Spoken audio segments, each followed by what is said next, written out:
To be on a cliff, in effect, means that your labor market regulations, your labor market institutions may well be a binding constraint to your jobs agenda. But there are two different cliffs. There's one cliff, which is the more familiar cliff for economists, and that's where regulations are too intrusive in the market. They're creating distortions in the market and ultimately constraining job creation and probably productivity as well.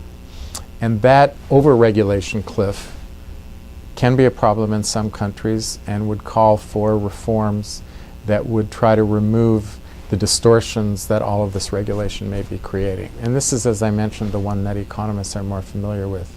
But we've also emphasized the fact that there's another type of cliff which we could think of as an underregulation cliff. Regulations are put in place for good reason. There are what economists call market failures that public policy tries to address, and this can be because there's an imbalance of power between workers and managers. It could be because by the nature of the labor market there are not long-term commitments built up between workers and managers that could in the long run have positive social and economic outcomes.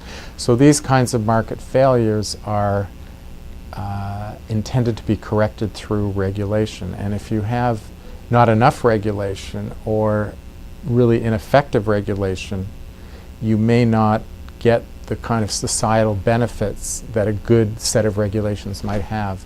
And that's what we call the underregulated cliff.